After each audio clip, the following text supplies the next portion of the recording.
Hello everyone, I hope you're all having a great day today, and in this video we're going to be doing a review for Avengers Age of Ultron, which came out in 2015. Now this was back in phase 2 of the MCU, and it was really an interesting time period where the Avengers had already formed, but it didn't really start diving into the whole Infinity Gauntlet story, although it does a good job of setting some stuff up for that, where you do have a post-credit scene with Thanos, as well as the Mind Stone in there. But overall, how well does this movie hold up when compared to other MCU movies?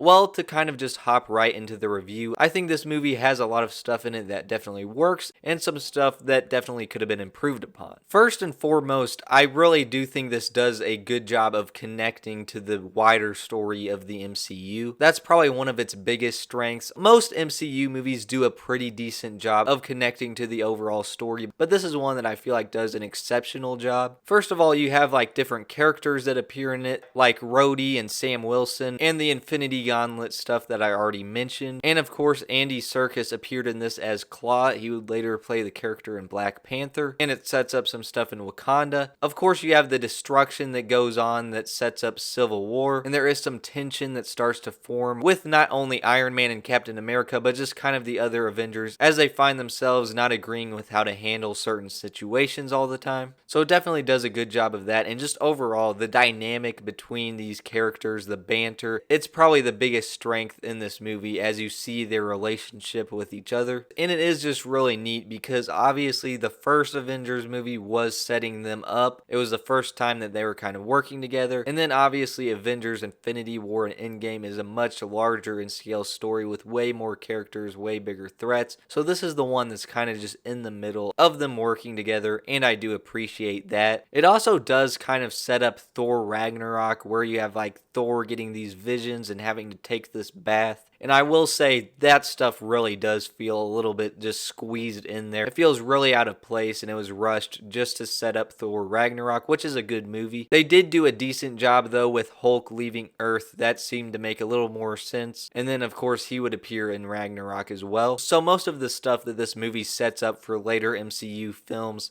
was done pretty well, except for what they did with Thor. Now, of course, when it comes to the action, that is done really well in this film. From beginning to end, it's pretty exciting. There's just some really good fight scenes in here throughout, and the visuals overall are pretty good, although there is, of course, a lot of CGI in here. I don't think there's any CGI in here that's like really that bad, but there's also not really any that stands out to me that I think is really that great either. It's just one of those superhero movies with a lot of CGI. But of course, the reason this movie is called Age of Ultron is because the main villain is Ultron. And to be completely honest, I'm not entirely satisfied with what they did with him in this movie. In different forms of media like comics and animated shows, Ultron was always this like really intimidating robot. And the thing that made him intimidating was that he didn't really like seem to have emotions and that kind of stuff, so he just came off as more ruthless. But in this movie, they kind of give him like this personality, and his mouth moves for some reason. And I get the whole justification for it, where he's created to kind of have a personality similar to Tony Stark. But regardless, it just seems very off-putting for me, and I'm hoping that they improve upon that with the new Vision Quest series that'll be coming out in like 2026. I'm not entirely sure what the whole premise of that's going to be, but we'll just have to find out. But in terms of this movie, I was just not entirely satisfied with Ultron. And usually the MCU does do a pretty good job with its villains, but this is just one of those few that it just totally missed the mark. It doesn't ruin the film, but it definitely makes it way less good. And then obviously this movie also introduced Wanda and Quicksilver, and I'm not a huge fan of how they killed Quicksilver off at the end of the movie. The whole reason they did it was obviously just so they could kill one of the members off to make the stakes feel higher, make it seem like the movie had more emotional weight. But it just kind of fell flat because it didn't give the audience enough time to connect with this character. It would have been better if one of the original Avengers died. That would have made people actually feel something. But they didn't want to do that with this movie. They just took the lazy route. So it was a missed opportunity since there was no emotional moment, and then it also just kind of wasted this character for future movies. So overall, this is a movie that has a lot of stuff that works in it, but when you compare it to the other Avengers movies, it's the most flawed. So overall, on the quality scale of 0 to 100, we'll give it a 74%, and I would definitely recommend it if you're a fan of Marvel and you haven't seen it already. As always, thank you guys so much for watching, and I'll see you guys in the next